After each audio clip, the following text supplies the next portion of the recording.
Olá pessoal, meu nome é Alexander Juste, sou arquiteto e urbanista, mestre em arquitetura e urbanismo. Sou CEO do Grupo AJ e consultor estratégico de BIM. Também criador e fundador da Câmara Brasileira de BIM e também dono do canal BIM Talks, um canal na internet, dentro do YouTube, né, onde se fala sobre BIM toda quarta-feira, 8 horas da noite. A gente vai falar nessa nossa conversa aqui, nesse nosso encontro, sobre um assunto novo, um assunto bem interessante, que é sobre o SIM, sobre o City Information Model, e ele sendo uma base para a criação de uma cidade inteligente. Bem, para isso acontecer, vamos primeiro dar uma entrada, né, no assunto de cidades inteligentes, de Smart Cities. Toda vez que a gente encontra um assunto, né, sobre Smart Cities, a gente deve pensar algo parecido com isso, né? A cidade do futuro, a cidade totalmente conectada, informatizada, digitalizada. E realmente, a ideia é exatamente essa, né? Mas a nossa realidade está um pouco distante disso ainda. Mas a gente pode observar quais são os usos que uma cidade inteligente tem, ou seja, quais são os benefícios, né, e usos que uma cidade qualquer pode ter em se tornar uma cidade inteligente. De acordo com dados da ONU, os principais usos de cidades inteligentes são direcionados à mobilidade inteligente, a casas conectadas, a sociedade conectada. Está muito vinculada à ideia de estar ligada à internet, a internet das coisas, né? Medicina avançada, construções inteligentes, o uso de Big Data. A quantidade de informações que nós temos hoje é gigantesca.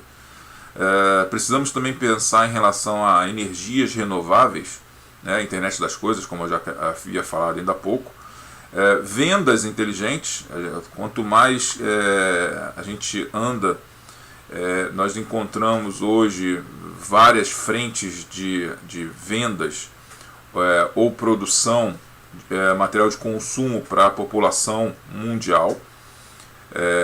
Precisamos observar então novas maneiras de trabalhar, então um trabalho inteligente, inovação para usuários finais e gerenciamento de produtos com eficiência. Basicamente, então, o que a gente vê dentro de uma cidade inteligente são ações direcionadas à busca, né, dessas facilidades para a população e para a cidade como um todo, né? E aí, quais são os primeiros passos para uma cidade inteligente, né? Então a gente observa que muitas das vezes a gente vê um conjunto de ações direcionados a entender quais são as necessidades de uma cidade e dali oferecer novas tecnologias. Então a gente tem aqui, por exemplo, aplicações inteligentes na área de agricultura, monitoramento industrial, segurança pública, governo, saúde, transporte, energia, melhoria na questão de redes de comunicação, internet, rede elétrica, rede privada. A gente pode ver hoje, e por conta das cidades mais antigas, um emaranhado de fios espalhados pelas ruas, né? Quando uma cidade inteligente, a gente normalmente tem tudo isso de forma enterrada, organizada, né? Bem cuidada, melhorando o aspecto visual da cidade, mas também melhorando também aspectos de manutenção e controle, né? Uma melhoria em relação às plataformas, serviços de suporte, rede de gerenciamento, processamento de informações, segurança de informações. A gente hoje trabalha basicamente dependente de internet. Se a gente observar situações recentes, né, onde plataformas, redes sociais saíram do ar e deixaram várias pessoas e empresas, né, com prejuízos e situações realmente de desconexão, né, do mundo. A gente vê que a gente depende hoje basicamente de todas essas plataformas para poder fazer o mundo girar, né? E nós temos também uma necessidade de coleta de dados. A gente trabalha com a necessidade de ver as informações, de preferência em tempo real, né, e isso facilita tomadas de decisão, nos facilita a questão de planejamento, de atividades, de ações, né, e existem então vários tipos de coletas de dados, como o caso aqui de câmeras, RFID, que é a parte de radiofrequência, né, GPS, smartphones e assim por diante. E se a gente observar apenas esse item em relação à coleta de dados, a quantidade de dados é tão grande, e isso precisa ser armazenado em um banco de dados. Então, normalmente na nuvem, na internet, né, Big Data precisa ser pensado exatamente pela quantidade de dados que estão sendo trabalhadas. E vamos encontrar essas soluções sendo espalhadas pelo mundo afora, exatamente pelo fato de a gente não conseguir concentrar todas elas em um único local. Bem, essas informações que nós encontramos, elas geram um banco de dados que atualmente é um banco de dados 2D. Se a gente observar a maioria das nossas cidades, elas têm levantamentos de informações, suas bases de dados, que são bases de dados numéricas, textuais, gráficas, e bases de dados realmente 2D. Pensando da área de construção, nós temos basicamente dados vetoriais. E a gente precisa unificar isso a uma nova base de dados 3D. Existem várias maneiras de se trabalhar hoje em 3D, né, com bases de dados diferentes em 3D. Então a gente precisa unificar essas duas bases de dados. E como é que a gente vai fazer isso numa cidade, né? Como fazer então o levantamento das bases de dados de uma cidade? Então a base de dados atual, a base de dados 2D, unificada à base de dados de CAD, que são as bases vetoriais, principalmente de edificações, de ruas, de obras e assim por diante. Se unificarmos então com novas tecnologias, né, novas entre aspas, né, mas tecnologias atuais, como o BIM, Building Information Model, e o GIS, que é o Sistema de Informação Geográfica, a gente então vai ter algo bem diferente a ser trabalhado, com informações completas de uma cidade. Informações completas de uma cidade em 3D, com a sua base de dados também em 2D. Interessante frisar a diferença entre essas duas tecnologias aqui, né? O BIM é já mundialmente conhecido, utilizado em diversos países. Nós temos aqui o fato da gente ter tudo em 3 dimensões, basicamente tudo em 3 dimensões. Não que seja exclusivamente 3 dimensões, tá, pessoal? Mas a gente tem praticamente tudo em 3 dimensões, de obras, edificações em geral. Basta clicar num objeto, essas informações aparecem do banco de dados por trás desse objeto que foi selecionado. E para quem não conhece o GIS, Geographic Information System, né, que é a versão em inglês da sigla, em português SIG, nós temos então camadas 2D, camadas gráficas 2D de informações de uma cidade. Eu posso ter uma camada gráfica que envolve a parte de topografia, uma camada gráfica que envolva a parte de vegetação, uma camada gráfica que envolva a parte de ruas, lotes, terrenos e assim por diante. Então, quando eu coloco todas essas informações sobrepostas, é como se fossem layers do AutoCAD, mas são camadas de imagens e camadas de informações, eu então tenho a base de informação geográfica de uma cidade, né? Então a ideia é unificar as duas bases de dados. Essas duas tecnologias, elas atuam em locais diferentes, em escalas diferentes. Se a gente observar aqui a escala do GIS, ela vai em nível mundial, em nível planetário, né, diminuindo em nível de país, em nível de região, estado, município, distrito, bairro, quadra, lote, até o nível da projeção construída de uma edificação. Quando chega na edificação propriamente dita, a gente entra na escala do CAD e do BIM. O CAD está caindo em desuso, então focando, direcionado à questão do BIM em 3D, é o local então a gente vai dar atenção especificamente à parte interna de uma edificação. E eu tenho uma linha divisória entre essas duas tecnologias que é muito fácil de ser ultrapassada, né? As informações que a gente encontra aqui, elas podem ser encontradas nos dois lados. A gente tem inclusive uma parte de semântica muito aproximada entre as classificações de objetos dentro de uma tecnologia e de outra. Observando o padrão de informações na base de dados que nós temos em cada uma dessas tecnologias, falando como tecnologia, tá, pessoal, e não como metodologia. Então, falando como tecnologia, a base de dados do BIM é o padrão IFC. E a base de dados do SIG, normalmente, é padrão CIT-GML. Então, são padrões distintos, né, para cada uso, porém, a sua semântica em classificação é muito próxima. É possível, inclusive, da gente ter sobreposição de informações de uma tecnologia dentro da outra. Não é à toa que hoje nós temos uma base SIG, GIS, também já em 3D, se utilizando de elementos provenientes do BIM. Então nós já temos condições de criar cidades que até então são bases de dados 2D, já com informações tridimensionais. E tendo então essa semelhança semântica de classificação de objetos, a gente chega a um ponto que a gente vai unificar, né, vai integrar essas bases de dados e criar então um modelo SIM, um modelo do Site Information Modeling, da modelagem da informação da construção. Deixando claro, pessoal, que esse assunto ainda é um paradigma, é um assunto que ainda é discutido no meio acadêmico por diversos autores, diversos pesquisadores, né, e cada um criando vertentes diferentes sobre o mesmo assunto. Então ainda não tem um martelo batido sobre isso, né, então cada local, cada pesquisador tem uma definição diferente.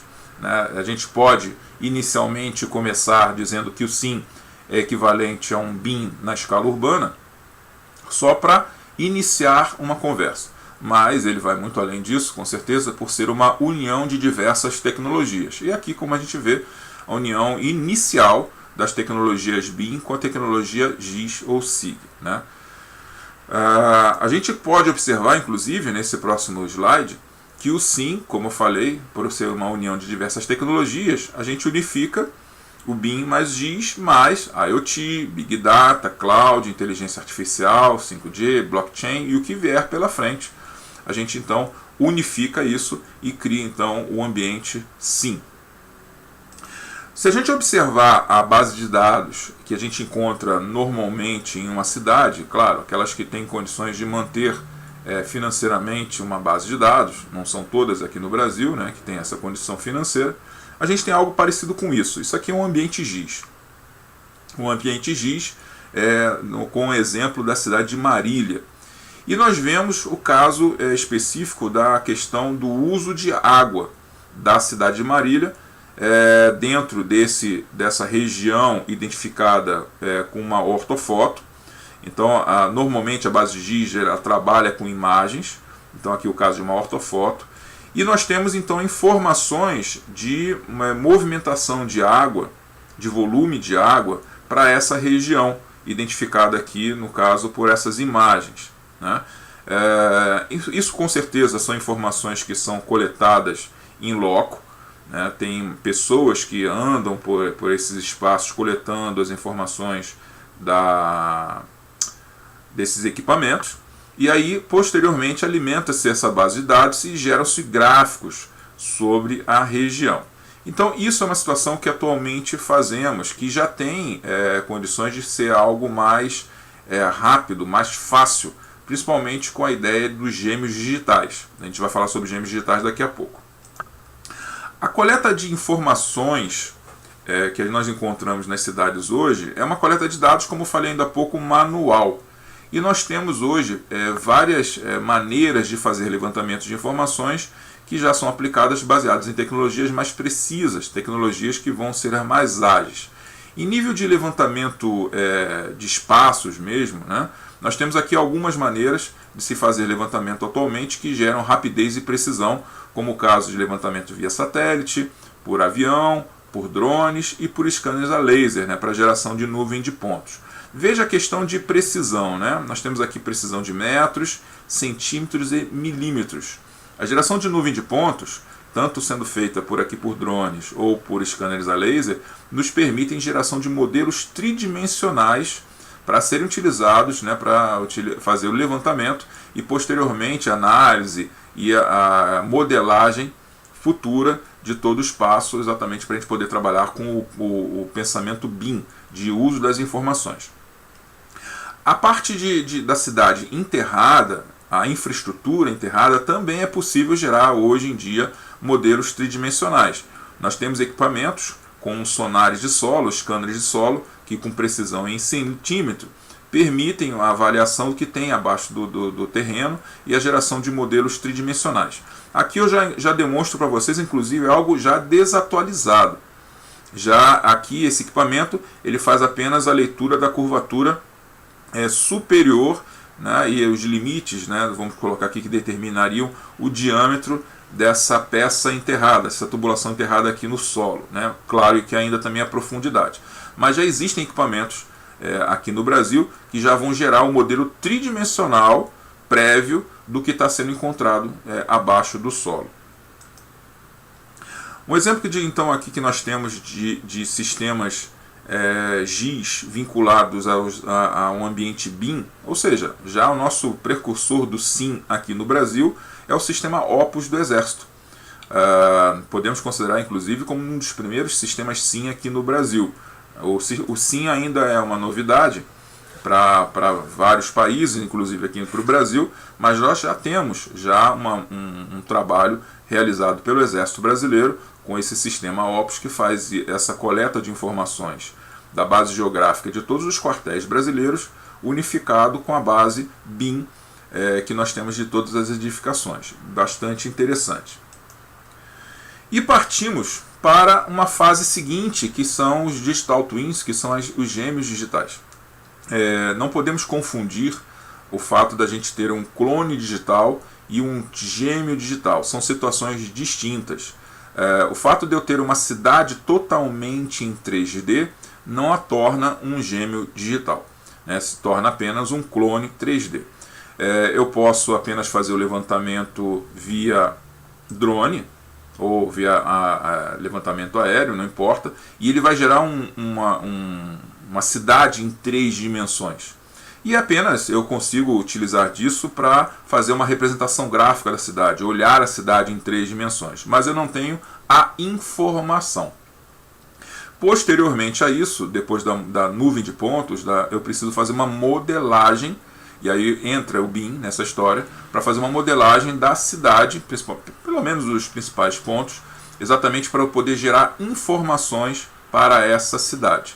Vincular o ambiente GIS por trás, né? E posteriormente, aí chegamos à parte dos Digital Twins, a aplicação de sensores, onde a realidade, né, ela vai ser apresentada dentro do clone digital em tempo real. Um exemplo, se eu tiver um poste de luz, e esse poste de luz queimou a lâmpada numa das ruas, vai apontar para o gestor de iluminação da cidade qual poste, no meio de toda a cidade, tem a lâmpada queimada, para ele mandar uma equipe de manutenção para poder fazer então o conserto.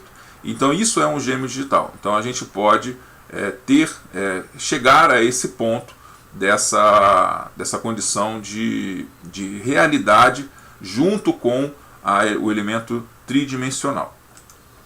Então, se eu unificar todas as informações de um gêmeo, no caso de um gêmeo digital, eu consigo então ter várias tecnologias, mais gêmeo digital, e isso me gera então condições de ter um Site Information Modeling, uma modelagem da informação da construção.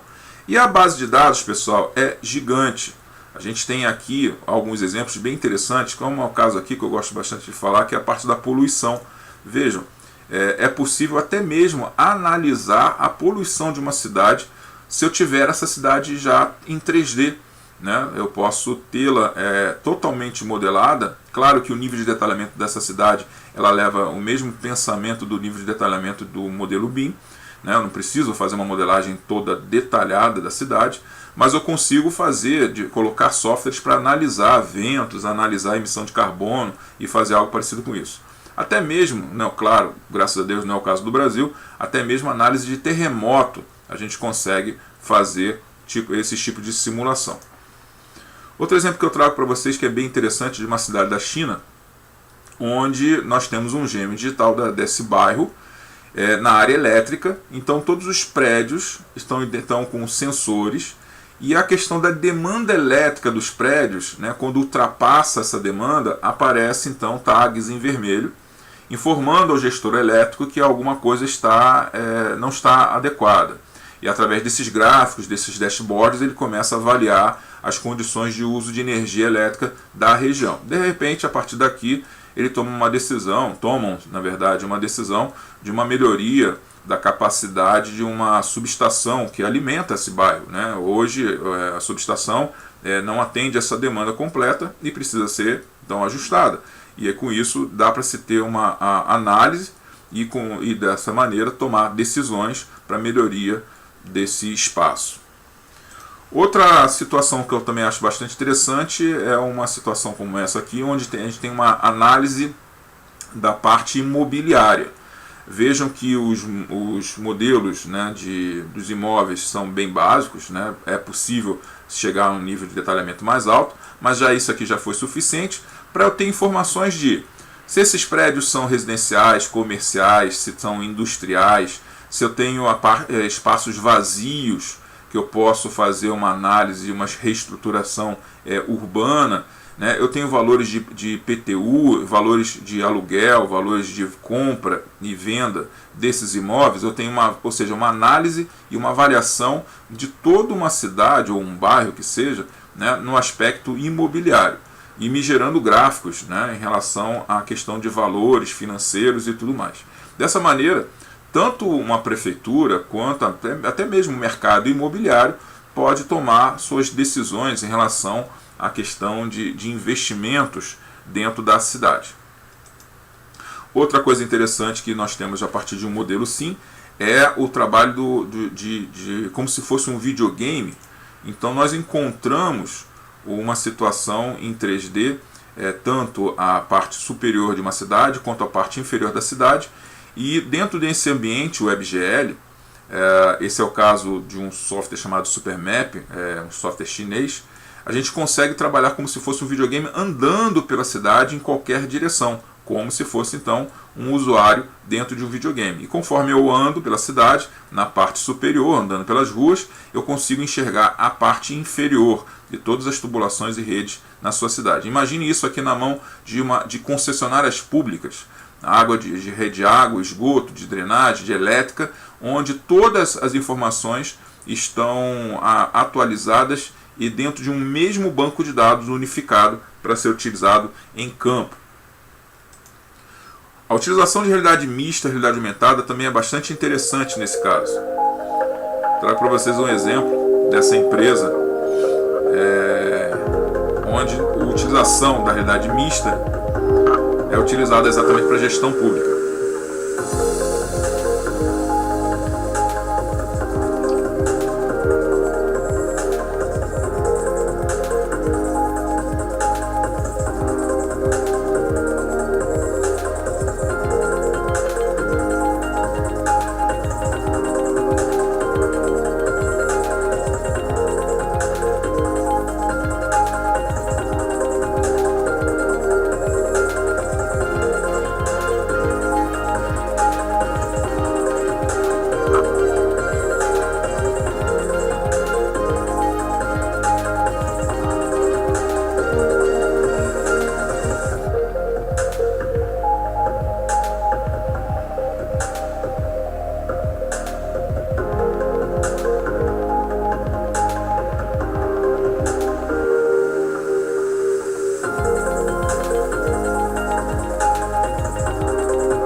Com isso, pessoal, a gente vê diversos benefícios para a implantação do BIM e do SIM em cidades. A gente pode destacar algumas informações que são importantes. Por exemplo, compartilhamento de informações entre todos os agentes públicos e população.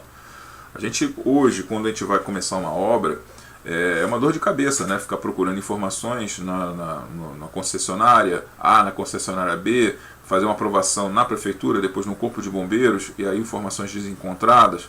E a gente então passa a ter tudo isso concentrado num único local. A gente passaria a ter um banco de dados único, comum a todos, dentro de um único local. A visualização em 3D dessa cidade e de toda a malha urbana, de todos os prédios, ruas, equipamentos públicos, sinalização, vegetação e tudo mais, estaria dentro dessa mesma base de dados.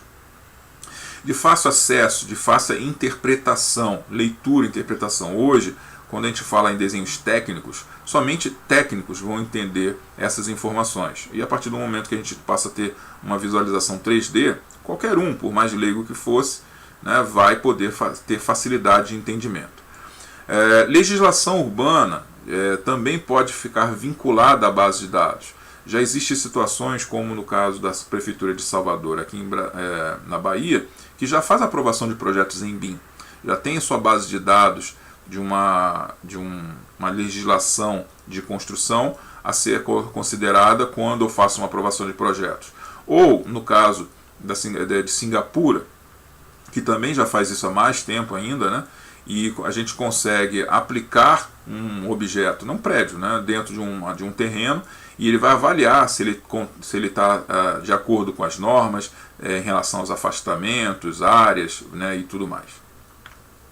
Então são facilidades que a gente vai encontrar para a utilização de modelos SIM. Soluções de conflitos em obras por falta de informações, né, que a gente vai ter dentro de uma mesma região, redução de gastos desnecessários de obras desse mesmo conflito, compartilhamento de responsabilidades e ações conjuntas, facilidade e agilidade na análise e aprovação de projetos. Imagine uma situação corriqueira que a gente encontra nas nossas cidades aqui, onde a concessionária A resolve fazer uma obra, ela vai olhar para o seu próprio banco de dados e recoloca uma retroescavadeira para fazer um buraco. E sem querer, ela vai e rompe a tubulação de uma concessionária B que ela não sabia que passava para aquele mesmo espaço. Exatamente porque não compartilham a mesma base de dados. Usos e benefícios do BIM em geral, todos eles podem ser aproveitados dentro de um modelo SIM. Então, uma prefeitura pode se aproveitar de todas as informações e todos os Ds do BIM, só que em nível de cidade. A gente passa a ter um modelo SIM para ter todas as informações, toda a base de dados, inclusive podendo ser utilizadas para aplicações, aplicativos móveis, internet das coisas. Então, empresas que queiram criar soluções para o uso desse banco de dados, né, e oferecer isso para a prefeitura, para a secretaria de governo e para a própria população em geral. Vai dar agilidade nas decisões sobre a cidade por conta dos gestores. As decisões vão ser mais assertivas, vão ser mais ágeis, vão ser mais rápidas, né, para poder tomar algum tipo de resposta. A gente tem como aproveitamento também desses modelos SIM para fazer estudos de impactos naturais, como inundações, deslocamentos de terra, né, algo parecido, desastres, rompimentos, barragens, inundações, como aconteceu aqui no Brasil, né, há tempos atrás. Prédios públicos, em geral, a gente pode colocá-los modelados para que a segurança pública possa utilizar para análise em relação a situações de assaltos, reféns, resgate de pessoas em incêndios, né, e fazer simulações em episódios de acidentes, né? Então isso vai melhorar a nossa segurança. Aplicação de sensores diversos, como eu tinha falado em relação a gêmeos digitais, no caso aqui exemplos em relação a bueiros, marcos de cotas de rios, né, exatamente para avisar sobre a questão de entupimento, inundações ou algo parecido. E aplicações de chips em geral, em relação a material de controle de patrimônio público, né? Então a gente tem lixeiras, a gente tem telefones públicos, a gente tem várias coisas que são controladas e ficam às vezes sem ter esse controle, exatamente pela diversidade ou pela quantidade de informações espalhadas pela cidade inteira, né? E por fim, claro, chegar ao ponto de ser um gêmeo digital completo. E aí, efetivamente, a gente tem condições de ter uma cidade inteligente. Ok? Pessoal, era isso que eu gostaria de apresentar para vocês. Espero que vocês tenham gostado do assunto. É uma novidade que muitas prefeituras, órgãos públicos vão se interessar para aplicar aqui no Brasil. Nós temos já movimentos, como no caso de Brasília, né, para a criação de uma futura cidade inteligente, outras cidades como Curitiba. Já existe movimentação no Congresso Nacional Brasileiro em relação ao grupo de deputados federais para que a gente possa criar condições de termos cidades inteligentes aqui no Brasil. E eu visualizo esse assunto exatamente como um precursor, né, como um pré-requisito para chegar a uma cidade inteligente. Então, fico à disposição de vocês. Aqui estão meus contatos. Caso alguém queira bater um papo fora daqui do evento, fora, né, desse espaço, né, de encontro aqui, né, para ter outras palestras, outras conversas sobre assuntos, fico à disposição. Um grande abraço para vocês, gente. Pessoal, tchau, tchau.